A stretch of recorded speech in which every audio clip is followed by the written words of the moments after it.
All right, let's go. Okay, welcome back, everyone. Thank you for coming.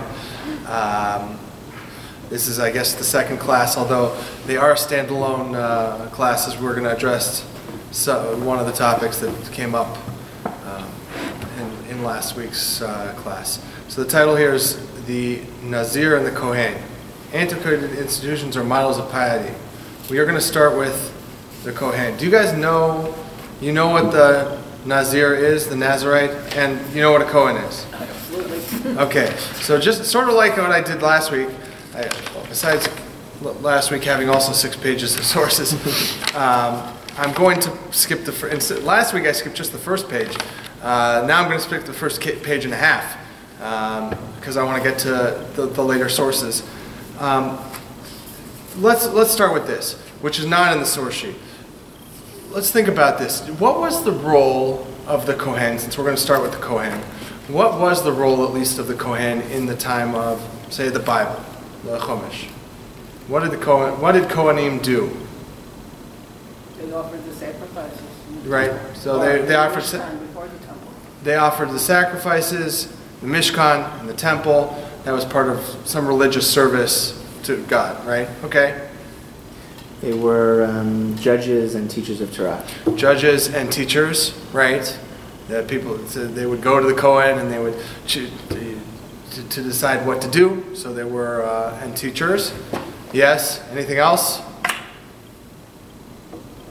That's it. They would decide who has saras. Yeah. So they would decide who has tzara'at, which was some sort of skin affliction. Maybe it's not exactly parallel, but in some ways they were the doctors of their time too, right? Not that they would necessarily prescribe you medicine, but they would tell you, is it serious enough that you need quarantine or not? And maybe it's because it was a religious disease, but but I don't think diseases and religious experiences were necessarily so separate in that sense. So they were kind of the doctors of their time too. Anything else? Not every Kohen, but there was. Oh, the Kohen Meshuch Mechai. Yeah, so they were also at least religious figures in war. They went. There was a Kohen that went out to war to serve as, I don't know if he was necessarily the general, but at least he was a religious figure. But it was in the context of war or battle. So they had a lot of roles. That's a lot, and so that's what I want to point out first before we look at. We're going to look at some of the restrictions or injunctives for the Kohanim. But just, first of all, they had a lot of roles that they don't have anymore. The Kohanim don't, the average Kohen on the street does not offer sacrifices, but is not necessarily a doctor, is not necessarily a religious leader or teacher or judge. And certainly, although it wasn't every Kohen at the time, certainly is not a military leader or religious leader in military, maybe a chaplain of some sort. Okay, so this first page and a half of sources, which I think could be a class unto it of itself, I sort of put together some sources from a couple of classes I've given, talks about how as time has passed and Kohanim are doing less of the things they used to do, also basically some of the restrictions or some of the honor that was afforded to them, or some of their just responsibilities have also faded away, especially in Ashkenaz, which is Germany, France area. There is a source here from Provence, which is southern France, which is a little separate, and then ultimately Eastern Europe. So it all really does start with the Mishnah, which talks about how, we're not going to look at it inside, but this talks about how they've shifted from this idea of, there's this whole hierarchy based on your your birth status, starting with the Kohen at the top and the Levi, and then going down to Israel, and then lower levels than that, which we're not going to get into. But at the end of that statement, and they say, but if you have the high priest who's an ignoramus, then the wise, the learned one comes before him, whatever that means. Meaning it's less important now whether you're a Kohen Gadol, the high priest. The most important thing has become, do you know Torah? Do you learn Torah? That becomes more important. And then we start seeing in sources, the second source, Rabbeinu Tam, famous Rashi's grandson, he founded this whole school of the Tosfot in France, Germany area, suggesting, although he backs off from it a little bit, and he suggests, or it's quoted that he suggested that Kohanim just don't have their status of holiness anymore, in the sense you don't have to respect them, give them special respect.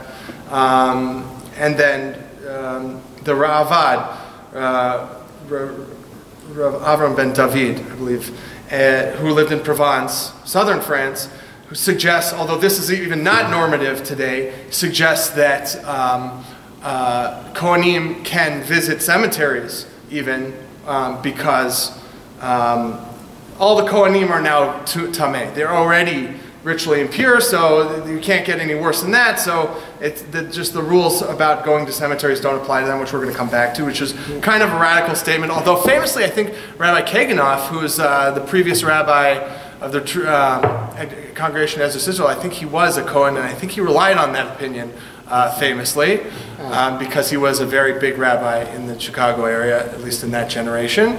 But aside from that, in the Orthodox community, not a normative position.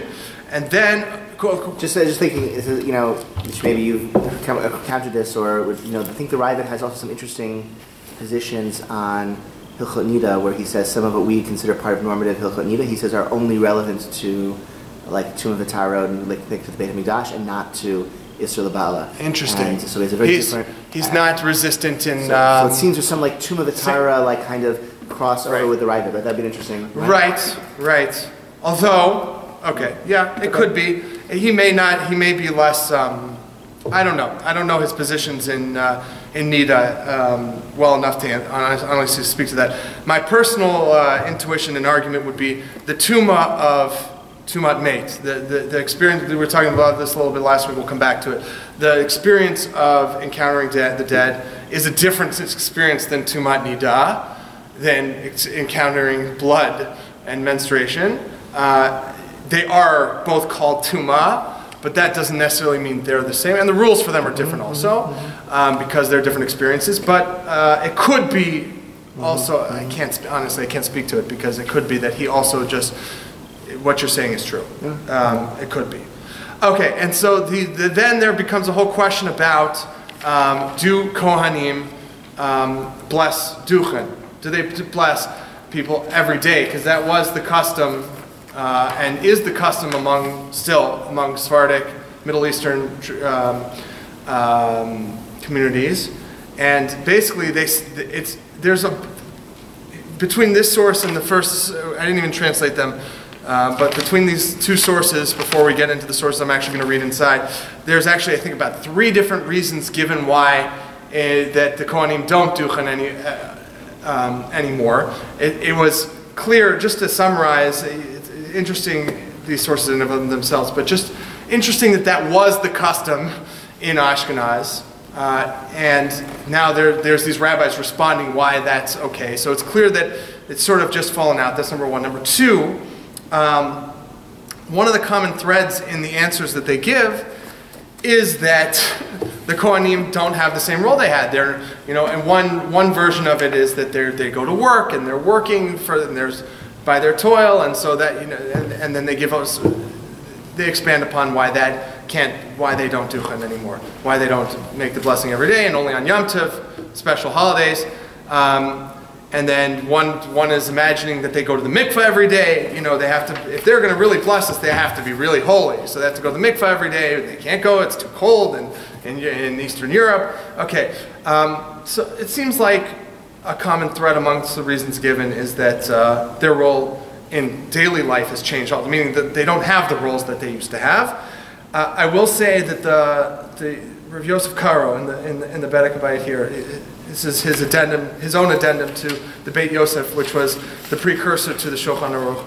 I mentioned he was born in Spain, but he ended up living in Tzfat, but he was carrying the Spanish Middle Eastern tradition. He opposes these positions, these Ashkenazic positions, and says, no, it's in Israel and Egypt at the time, the 16th century, the Kohanim do duchen every day. So there is this, counter stream to that. that is trying to maintain some level of Kohanic involvement, ritual position.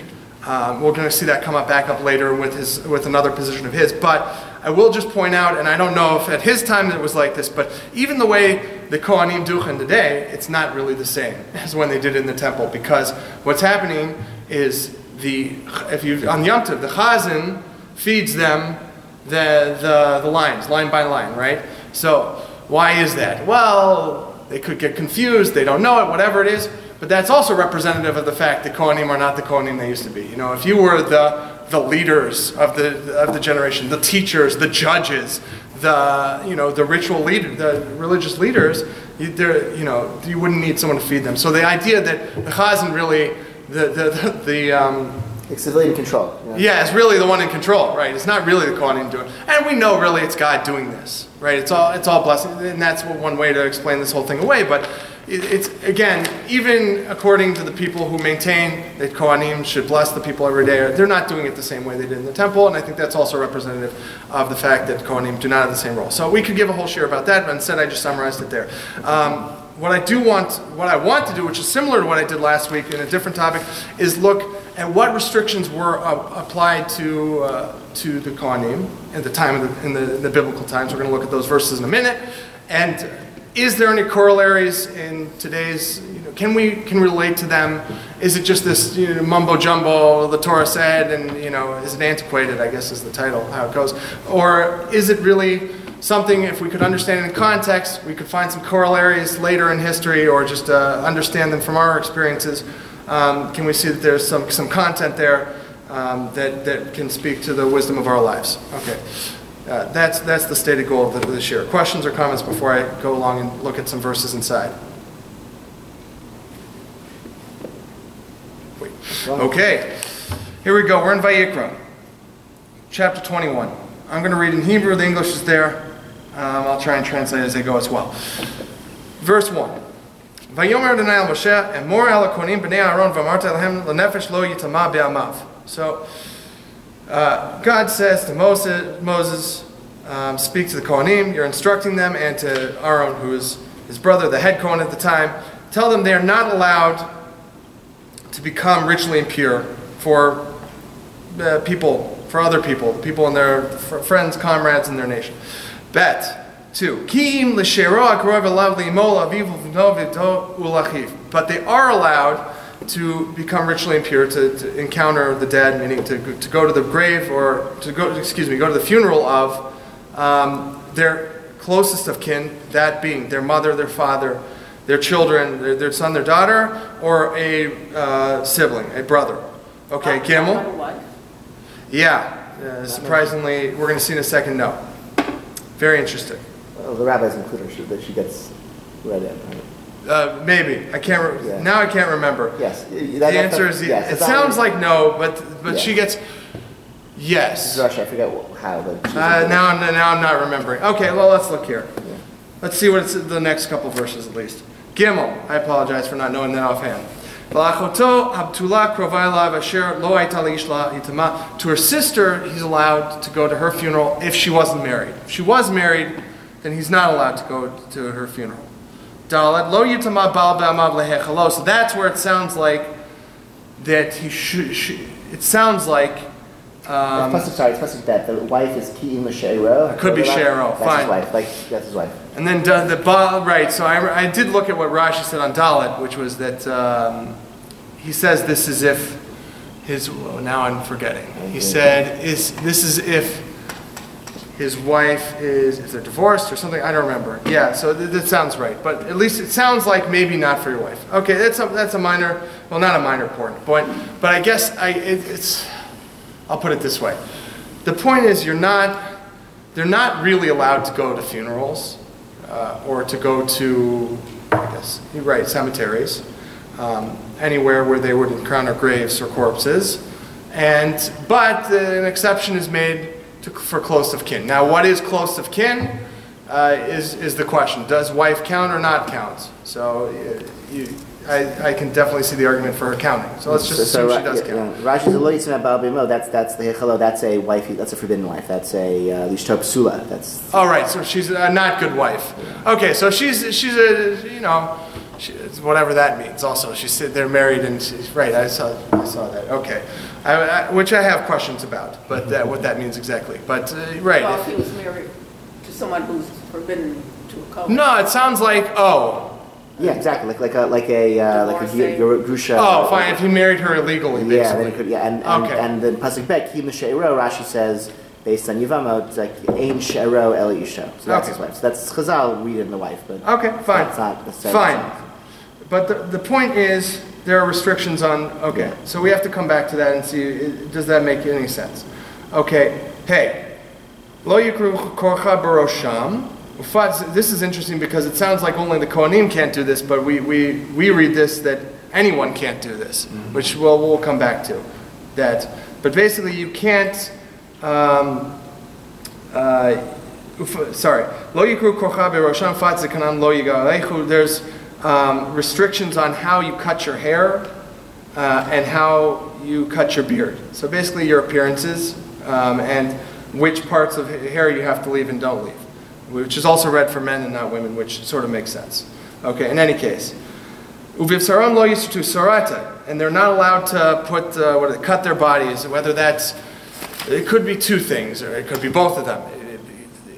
It seems that part of the service for the non-Jews, at the time, not now, was that they would stab themselves. There's the famous scene now I'm forgetting where it is. It's in Malachim? No.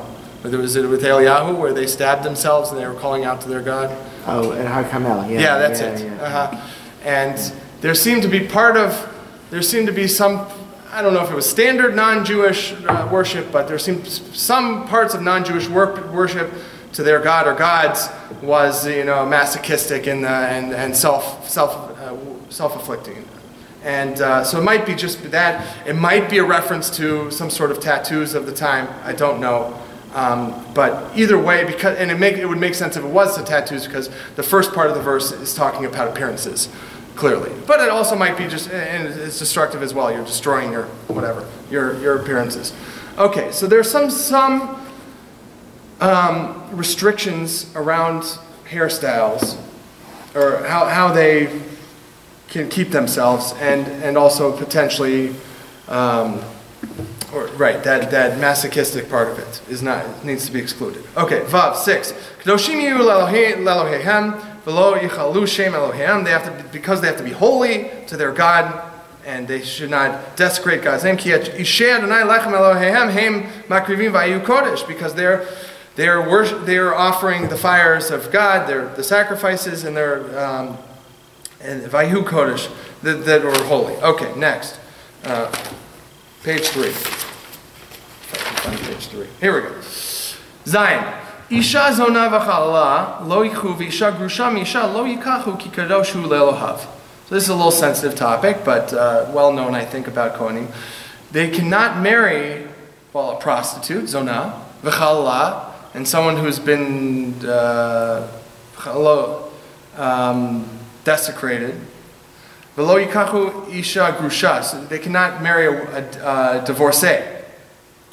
Because they have to be holy. The question is, what would be v'kidashto and the chet 8 v'kidashto ki et lechem Elohecha hu makriv kodesh yelacha ki kadosh ani Adonai mikadeshem. It's just reiterating they have to be holy because they're doing these holiest work in the temple, in the tabernacle. So what is the? I guess we can understand why it would be. We would want the Kohanim, the religious leaders, not to marry a prostitute. Does that make sense? Yeah. So the question then is, why not a divorcee? What's wrong with the divorcee? Not that there's nothing wrong with the divorcee. Let's put it that way. But why would you think to prohibit such a person? So the issue, and we're going to see there is, they can marry. By the way, they can marry a widow. Mm-hmm. They're allowed to marry a widow. We're going to get to that. Okay, they're allowed to marry a widow, but they're not a divorcee. The difference is, what's the difference? The difference is the husband with a divorcee, the husband's probably could be still alive, right? So no, but even if he's right, it's even if he's right. Yes. No. If they passed away when they were... If the divorce was first, then... If the divorce was first, right. So, okay, we can come back to that case. But let's assume that he's alive, just for a second, to prove the point, and then maybe we'll come back to that case. So, what happens when a woman gets married? Maybe not in that time, but now this time, they take on the last name of the husband. That's a modern thing, or not. Now it's done not as often. But the question is, will she be known by her husband? Right? She was known as the wife of, or the Rebbetzin of, and probably this is true of their time also. Right? She was known as X's wife or Plony's wife, or whether that she had her last name or not. That has become part of her identity, and that's not, and he's still alive, or at least that he was when they get divorced. So that's part of it, and it's right. The fact that he's well, it's somehow we allow other women to remarry after divorce, so you have to say that it can't just be. It's unseemly to have a married woman who has a prior husband still alive walking around, and everyone knows that she was his husband at one point. If that like right. So the question is, how far do you take it, right? Yeah. Okay. So there's and is this, although it's not. I don't think it's very politically correct to talk about this, but do those standards still exist? Do people prefer, to marry people who are not divorcees or not who are? Well, we'll see. When it comes to, especially with the Kohen Gadol, are they're virgins, like right there. They're not, I don't want to say anything inappropriate. They're not, I guess the inappropriate way of saying it was like damaged goods, I guess is what people say, right? But just that they've not been with someone else, it's not, they don't have a previous life, quote unquote. So that's maybe where they're coming from. Or is that completely unreasonable? So we're going to see, we'll discuss, is that completely unreasonable? But at least from the Torah's point of view here, that may be where it's coming from. Okay. Tet, 9. Uvad ish kohen, from the other side, ki techel is note, at avia hi mechel at beish tisaref. We would probably consider this overly harsh punishment, but we understand the sentiment of not wanting the daughter of a kohen, to probably anyone, but definitely the daughter of a kohen cannot go out to become a prostitute, and if she does, she's burned. That's no good. Okay, a little extreme, probably for our standards, but okay. We don't do that anymore, by the way. Amongst the other things we don't do anymore. Okay, Yud. 10. V'kohen gadol me'achiv asher yitzak al rosho. So this is the Kohen Gadol. This is the high priest, or higher priest, or high priest. Rosho shemen hamishcha. He's got the anointing oil on him. Milei yadov lilbosh et habegadim. Rosho lo yifrav gadav lo yifrom. So he's got the special garments, the high priest garments. His head should never be uncovered, and his garments should never be torn. It's a reference to the mourning, but it's also a reference to, he's got to be well kept, and but even to the extent that if we'll see. Even with his parents, he does not go to the funeral, does not go to the cemetery, does not become ritually impure, and would not tear for them, or do any sign of mourning for them, right? Yud Bet, 12. Mikdash lo yitzev. So this is kind of telling. He shouldn't leave the holy, the tabernacle and or temple. V'lo yichalel at Mikdash Elohav, because that would ki nezer shem mishkan Elohav alav ani Adonai. So he can't leave because he's got this crown, the oil crown, which he's been anointed with, but somehow leaving or stepping down even temporarily from his service that he's doing in the temple, seemingly constantly, or that would desecrate either God, the tabernacle, the temple, all of those things together. So this reminds me of, although maybe this is a terrible comparison, this reminds me of sort of, especially younger kids with teachers.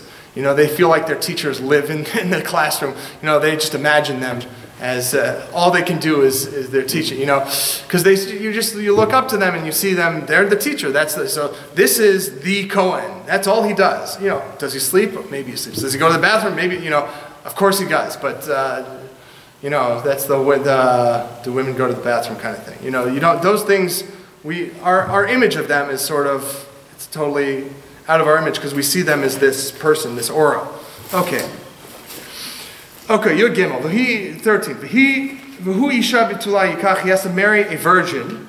Yudal almana grusha v'chala zona et ela lo yikach. Anybody, whether they're divorcee, whether they're a prostitute, or have been somehow defiled, or even a widow. He can't marry. Kim b'tula me'ama v'yikach isha. Only a virgin, which is very restrictive. Although not to the extent that he has to be a virgin himself, right? It's not celibacy, but okay. In fact, the opposite. He's got to be married for the Yom Kippur service. But he's got a lot of restrictions on who he can marry. Tetvav 15. V'lo yichalal zaro b'amav ki ani Adonai mekadesho. He'll not defile his offspring. This is his offspring, because I'm God, his holy.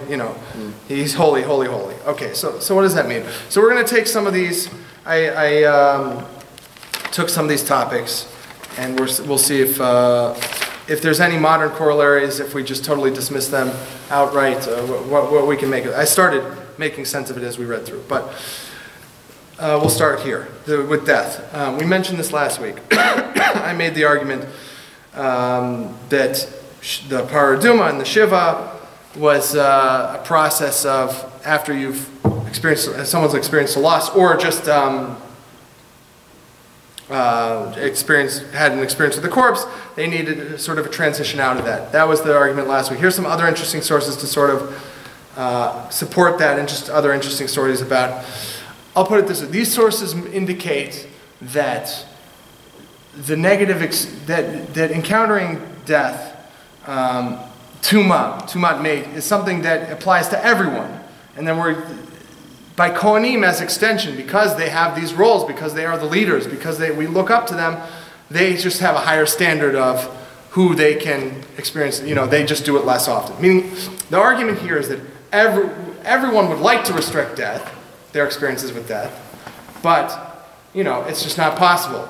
And we only hold certain people to those standards. That would be the Kohanim in their time, and maybe other people in our time, maybe. But the Kohen Gadol would be the extreme of that, right? Even for his parents. Okay, here we go. So this is Smachot. This is also one of the Masechtot, probably an Amoritic work, but I'm not sure what the difference is. The Breitot Malvot or Ravativ. I quoted, I'm not sure what the difference is, but a similar source last week. But it's probably, give or take, 3 to 500, 3 to 700, something like that. Okay. Talking about the rules of mourning. Uvonim nefesh ala kever. So says they would build this thing called a nefesh on the gravestone. I don't know what a nefesh was. Maybe it was a gravestone, maybe it was a marker. I don't know. We're going to see a little bit about it, but I'm not sure. Nefesh means soul, really, literally. But tzadikim ein bonim lahem nefesh al kivroteim shedivreihem hem zichronam. So on the, according to this, it might have been a decoration. I'm not sure, but. The righteous people don't need this thing called a nefesh, this soul, whatever it is that they put on their grave, because their words were their memory. So otherwise, this thing was to remember them, and otherwise, they've written books, they have students, whatever it is, their legacy lives on even without this thing on their grave. Okay, but that's not the point. The point is the last line, which is lo yifnei adam levaker kivrot. So it says one should not turn to visit the graves when possible. There are exceptions, by the way. When is the exception? Rosh Hashanah, right? Where the custom in Ashkenaz was to go Rosh Hashanah, I think. Yeah. Right? Sometimes when you're thinking about mortality, and maybe, right, I hate to compare it to like a horror movie, like you don't like to be scared, but sometimes you want to. Okay, but certain times, either during the year, you want to experience the death. But in generally speaking, you do not want to hang out by graves. As they're talking about what they do in the cemetery, generally speaking, you shouldn't go there. Okay? Now, I'm not saying you shouldn't go visit family members or whatever that is. That's not. I think it's a sort of a general statement. And where does it come from? So there's this very interesting also quote from Megillat HaMikdash, which is earlier. I want to say the time of the time, even earlier. Yeah, Beit Sheni, right? Beit Sheni, so earlier. Okay, so these are the Qumran. This is the Dead Sea Scrolls, and the Megillat HaMikdash was one of the longest scrolls they found, I guess, intact. I don't know, and it's talking about how they built their temple. It was not, it was a different sect of Judaism basically, and they had their own temple. And they said that Shlomo should have built this temple like we did, whatever it was. Okay, but it's very interesting they mention in this scroll, "V'lo titamu et artzachema," don't defile your land. "V'lo tasu kasher hagoyim osim b'chol makom hema kovrim et metehem v'gam b'toch batehema hema kovrim et metehema." So don't do like the non-Jews do. The non-Jews of our time don't do this, but don't do like the non-Jews apparently in their time.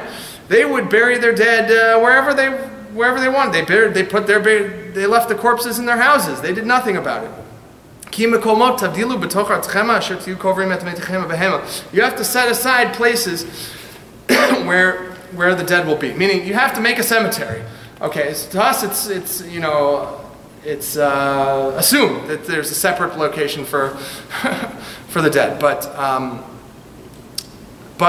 apparently it wasn't assumed by everyone, and we'll see maybe why not, in the next source a little bit. But the idea is you don't want to be encountering graves or corpses all the time. We have a separate place for that, so we can go there when we want to go there. They're just not just all over the place. That's for everyone. Okay. Wasn't it the custom? I want to say the Zoroastrian custom in Bava, which is later already, sort of time during the Amoraim, that I think they would. I'll put it this way: the custom of the Tanaim in the Mishnah from 0 to 250 was basically I've gone there in Israel. They have these caves. They had these caves where you would have these beds that they would lie the corpses on. They would the bones, the body would disintegrate, would decompose, and the bones would be left. And they would gather the bones at a certain point and put them in this pit. And there was the pit that had the family bones. Okay, so there was a way of conserving space, I assume, but also like you would have a family cave basically, or family burial area. And during in the later, a little bit later, a couple generations later in Bavel, the Zoroastrian custom was, which is not the Jewish custom, was that they would leave the corpses out for the what are the birds called? Vultures. The vultures to come eat the flesh until the bones, it was down to the bones, and then they would bury the bones. I just heard. Unfortunately, I had a coworker whose aunt passed away. It's cremation, but so there's different ways. But the point. What was the point? Oh, the point is that. According to the way the Jews were doing it, you have an area where that's confined to, and the way the Zoroastrians were doing it, and apparently the non-Jews at the time of Qumran was that they would just have their dead all over the place. Now this might be also a sort of exaggeration of what the non-Jews were doing at that time. It's really hard to tell. I'm not trying to incriminate non-Jews. I'm just pointing out there's this sentiment that we should for everyone, not just for Kohanim, we should separate the experience of death from. We should limit it. I'll put it that way. And the last, the Kuzari. Oh, I forgot to look this up. He was Middle Ages, right? I believe in, Kuzari is we think Yudah later, right? Yes. So he is in the golden age of Spain. He's like Sui Ramban.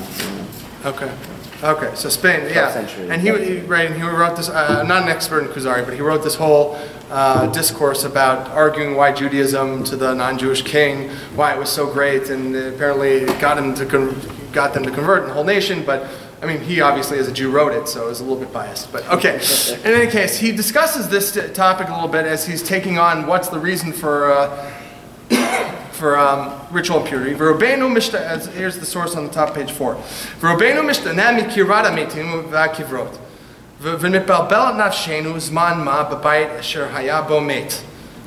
So most people, when they encounter a grave or a corpse, something changes, and it confuses the soul a little bit, at least for some time, he says.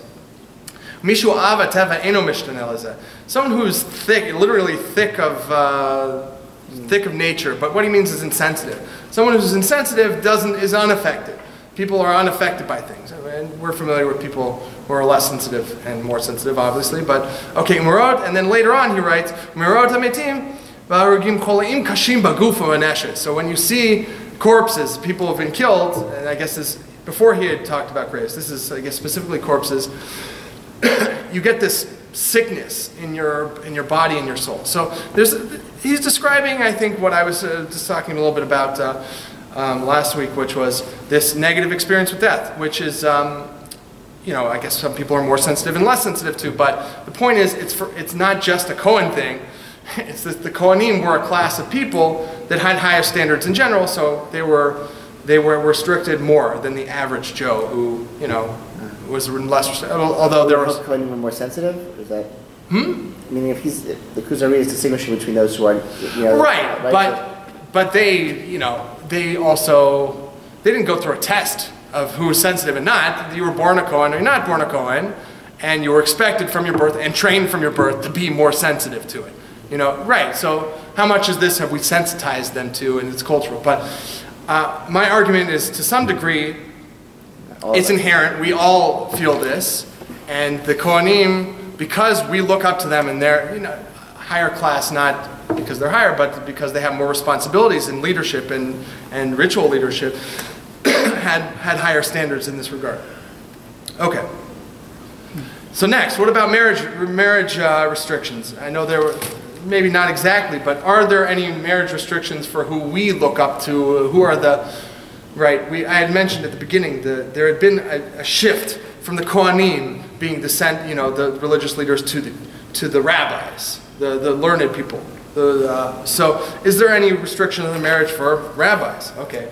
So we'll see. This is Shulchan Aruch, who's quoting from stuff before, and I collected a few things from this section in Even HaEzer. So again, Rav Yosef Karo, 16th century Spain. Ve'olam yistadel adam lisa bat talmid chacham. V'asi bito talmid chacham. Always try to marry someone should always try and marry someone who's the daughter of a wise person, a talmid chacham, a very wise sage, and to marry his daughter to a wise sage. Lo matzah bat talmid chacham. So let's say you couldn't find for your son or daughter to marry a talmid chacham, a very wise sage. Yisa bat gedolei ador, which apparently is on the next level, is the leader of the generation. Gadol ador is the next generation from talmid chacham's like way up here. Then lo matzah bat gedolei ador. Let's say you couldn't find a leader of the generation. Yisa bat roshei knesiot. So at least marry a shul rabbi. Okay, someone who shul rabbi basically. Shul president. Maybe. Lo matzah bat roshei knesset, someone who's the leader of a shul. Yisa bat gavai tzedakah, at least the daughter of the shamish, I guess is probably what it is, but the collector of tzedakah. The NGO executive. Maybe, yeah. Federation executive. Maybe. Lo matzah bat gavai tzedakah, so you couldn't find for your son a daughter of this, the daughter of tzedakah collector. Yisa bat milamdei tinokot, the next level down, which is unfortunate, but it's still true today. The mechanchim, the teachers, at least marry a daughter of the teachers. Vel yiseh b'tol amaretz. God forbid you should marry your daughter to an ignoramus.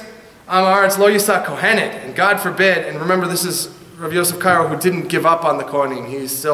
He argued back that they should be blessing every day. They should have more responsibilities.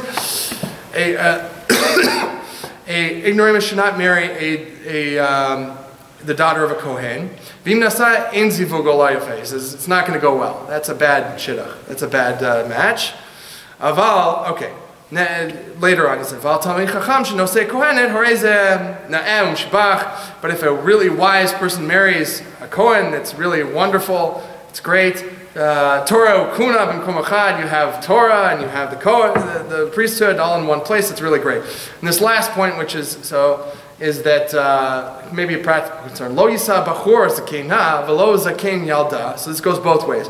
A younger man should not marry an older woman, and vice versa. A younger woman should not marry an older man, because shedavar zeh goren leznut. It causes licentiousness, adultery. Okay, meaning it's a mismatch. Okay, what's the point here? At least for my purposes. There's a lot to discuss here, but there seems to be a hierarchy of who we want to marry. Okay, I guess I didn't make the point for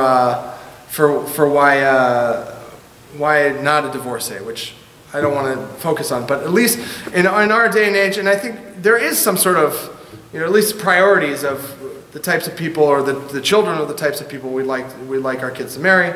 So the idea that that idea of having standards for marriage, I think, is still existent. I think we have our own standards, you know. Maybe it's not marry the Talmid Chacham, maybe it's the people who are looking to marry the lawyer or the doctor, I don't know what everyone's standards are, but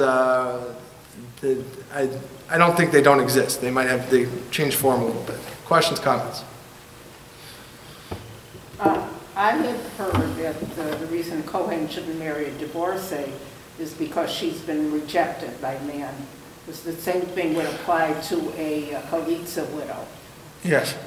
So I guess my argument is, to the extent that the Kohen or the people around the Kohen are sensitive to that's not the ideal person they would want to marry, or that they think people should, meaning if that's not the ideal person I would want to marry, then I'm certainly not going to let the Kohen, who I'm holding to a higher standard, marry that person, right? So who our priorities in marriage are may vary different, but the idea that we would have priorities based on, you know, position or past life is not, I think we could understand it at least. So your main thesis, like Kohanim are just like us, but more so. Yeah, meaning because they're leaders and because they have, we look up to them as teachers and leaders and religious leaders, and they have a lot of important roles. We idealize them, or we treat them like ideal people. That still sort of begs the question of why do we have this discrimination in marriage partners? Why do we avoid contact with cemetery, right? Like so. Right. So which I'm trying to make the argument for. We avoid the cemetery, I think, is a negative experience. We have priorities in marriage, I think, because my science background, I almost want to go back to, you know, evolutionary fitness. But I mean, whatever, we don't even have to go that far. You could just say it's an innate human thing that people have, you know, are selective in who they want to marry, and they aren't always able to. But the point where you'll put a restriction or an expectation on someone is because they're like they're supposed to be the ideal people, you know, and here it's the ideal people are the rabbis, the leaders, you know, and who they marry also, you know, while not official restrictions, there are discussions about who they should and shouldn't marry, you know. Okay. Going back to, so we had discussed with the Kohanim, there's some issues about how they cut their hair. Personal hygiene, is that something that we care about? Is that some people more than others? Yeah, we'll see. Yeah, I argue with my kids about how often showering is necessary. Okay, here we go. So this is a Gemara talking about haircuts, and okay, amongst other things. We're going to see the other part of the Gemara is talking about drinking. All right. Tana Rabbanan, and there's more discussion. I kind of sort of brought snippets here, but in Tani, in the Gemara. Tana Rabbaita, so the time of the Mishnah, 0 to 250-ish. Melech mistaper b'chol yom. The king would get a haircut every day. Kohen Gadol, me'erev Shabbat le'erev Shabbat. The Kohen Gadol, the high priest, would get a haircut once a week, every Erev Shabbos. Kohen Hadyot, the regular Kohen, would get a echad l'shloshim yom. Once every month. Once every that was the, I don't know if it's a rule, but the Gemara mentions the Kohen Gadol has to look good for the next incoming. Was there a president, I heard this from somewhere, I can't remember who, also I heard got a haircut once a week or once very frequently, but now I'm forgetting which president it was. I bet most of them. Right. Well, we think about this, okay. They're in public all the time, pictures, I bet the President of the United States gets a haircut once a week. I'm sure. So meaning, the people that we hold up to a higher standard is they have a higher standard of hygiene also, you know, and right, because we care about hygiene, we do care about our appearances and how other people appear, you know. So when we're looking up to people, we held them to a higher standard, and that comes also as far as drinking, which leads into the Nazir, which I'm looking at the time we'll touch on, but not have a huge amount of time. The Tana Rabbanan, another bright, and then there's a few things before this, but it was talking about the Kohanim had, just need some background information for this. They had different watches, they would have different weeks that they would go and serve in the temple, but it wasn't just each individual, it was like you were part of a family or a family group or a subgroup that had that week, And there are some people who were serving in the temple when there got to be enough Kohanim for this to happen. There are some people who were serving in the temple and some people who were not serving in the temple from that group. And there were restrictions, some of the same things, there was some correlation between them. But some of the same restrictions that they had in the temple also applied to the people who were in the same group. And one of them was you're not allowed to drink while you're on the job. You weren't allowed to drink while you were doing the service. But that applied to people, the Kohanim who were not serving, but their group was serving. But then it discusses, Eino makir mishmarto mishmeret beit aviv shelo. So let's say, and this was relevant at the time of the Mishnah, is that after the temple was destroyed, at the latter part of the Mishnah, so it might have been a later Breita, is now you don't remember which week your family, your group was going, your mishmar was going, your group. So you don't know which week was supposed to be the week that you weren't supposed to drink. But you knew that you had family that used to, in the generations before, used to serve in the temple. Asur lishtot yain kol hashana. You can't drink the whole year. You can't drink wine. Rabbi Omer, asur lishtot yain le'olam. So he says the rule should be the Kohanim never get to drink. It doesn't matter if it's their group or not their group, right? As a Kohen, you would hold the Kohen name. Because you're a Kohen, you can't drink wine. What can I do? Because their advantage turned out, their misfortune turned out to be their advantage. Their advantage turned out to be their misfortune. Meaning, the fact is, that was only, I guess, when Kohanim were to some extent active. Meaning, it didn't matter whether you were personally active or your mishmar, your group was active, but that Kohanim were active. But now the temple's been destroyed, no Kohanim are active. So he concedes that this rule that it should be that no Kohanim should drink wine doesn't apply. Amar Abaye. So Abaye now, Rebbe is at the end of the Mishnah. He's the codifier of the Mishnah. So around 250. Abaye is already a few generations later in Babylonia, when the thought of the temple is much farther removed now that they're not in Israel, and it's even farther away from the destruction. Kaman shatu ayedne kahane chamra karebi. So he relates that it was in his time Kohanim drank freely, and according to who was that? It was the Rebbe's opinion that he sort of conceded. Rebbe felt like he was conceding, and now Abaye was just like, okay, it's normative. Okay, I'm going to skip the tab parts. We'll come back to that. That's the Gemara. Rav Ashi Amar. So Rav Ashi, who's even a generation or so later than Abaye in Babylonia, Amar Shtuyayin Demachle Avoda Gozer Rabbanan. So the only reason that people couldn't drink wine was because they desecrated the service. That's why the rabbis decreed it. So I think the implication being that the fact that if there's no service, there's no restriction. But if you look back at the tab part now, which was the Gemara's analysis, which is even later than Rav Ashi, or maybe Rav Ashi or later. So the idea that Rebbe said it's okay for people to drink, they said, well, obviously there was a disagreeing opinion that said even Kohanim in our day and age should not drink wine. Ma tama. So what's the reason? So there's an argument that Kohanim even in our day and age shouldn't drink wine ever. Why? Mehera yibanei Beit HaMikdash uvainan Kohen aru lavot v'leika. So because it could be the Beit HaMikdash is rebuilt, and we're going to need a Kohen who's ready to go and serve any second. So the Kohen can't drink now because the temple could be rebuilt right now and he has to go. Okay, who does that sound like a little bit? Oh, maybe I'm... Chabad? Maybe. Well, even more than that. Who would say we've got to maintain this institution of priesthood so that, as we try to maintain, even though the Kohanim don't do the same thing, we still have to maintain it to some degree. And so who might say, a later voice, who might say that,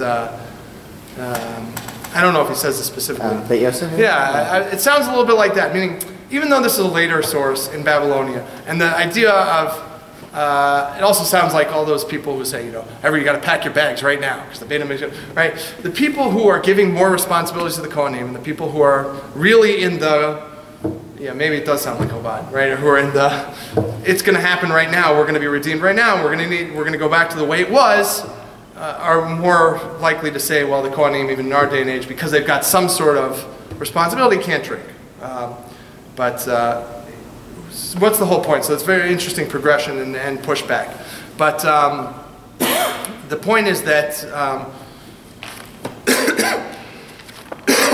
excuse me, right, these ideas of not drinking, not being intoxicated, might apply to the whole class of Kohanim. Because even if they're not specifically doing a specific service right now, and we don't want to desecrate the specific service, but because they have that role, because we look up to them, we play them out as the ideal people, you know, intoxication is, in some sense, everyone agrees is not ideal. So the ideal people are certainly not going to be intoxicated or drink. All right, well, I have 2 minutes left. Any questions or comments? So in 2 minutes, I'm going to summarize the Nazirites, who suspiciously can't drink also, right? And the idea of the Nazirite is that they can take it upon themselves. You know, it's not someone who was born into it, and they can sort of declare that they take it on themselves. And there's not drinking, not encountering the dead, by the way, which we saw with the Kohanim. There's a bunch of the things that, even for family members, what does it say? And they take extra restrictions. Not that you can't just drink wine, and even grapes, right? You're so afraid that you could use grapes for, I mean, this is how I'm reading it. So afraid they could use grapes for wine, they put in extra stringencies, because they're sort of taking on these extra stringencies.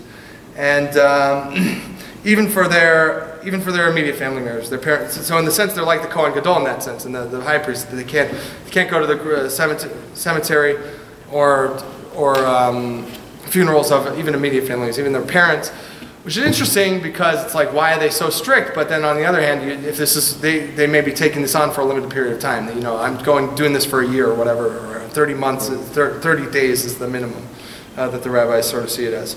Okay, so I'll say outside, there is the rabbis, when looking back at this idea of taking on, you know, because the question becomes, if you're switching from an inherited class where you're born into it to the rabbis are the more important people here and they earn it by learning Torah.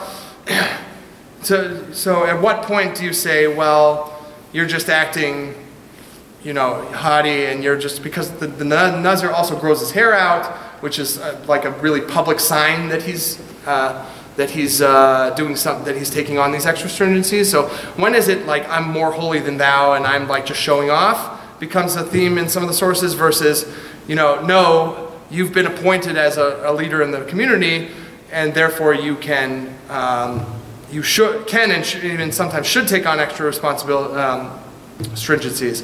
And then there's different voices that go back and forth about that. There's a lot more to talk about it than that, but those are some things to think about once it's a question of you're taking it upon yourselves to be, if you want to be the ideal person, you're taking it upon yourself, have you really earned it or not? Or are you just showing off, or just, you know, that kind of thing.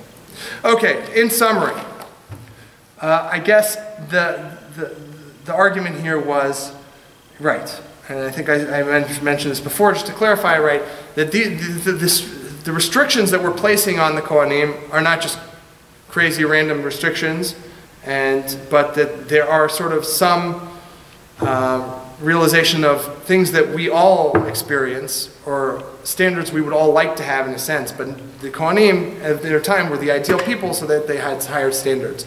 And some of the details of the standards have changed, but a lot of those areas, at least in the general themes of encountering the dead or death, and marriage standards and personal hygienes, including, you know, sobriety and intoxication, those standards we still hold to some degree. And even if you don't hold out the average Joe to it, we hold the president of the United States, or the rabbis, or the leader of the generation, to whatever extent we hold people responsible for that, is because we are treating them like the ideal people. Okay. Next week, last in the session, we'll be talking about Shabbos. Thank you. Fantastic.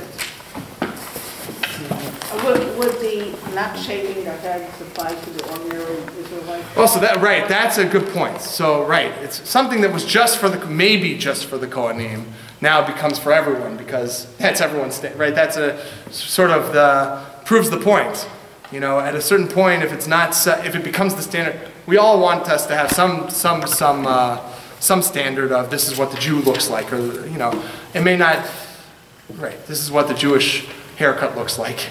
Then it becomes a standard for everyone, because it is for everyone, even though at that time it may have just been for the ideal people. That was a beauty shop yesterday. Yes. Because they also cut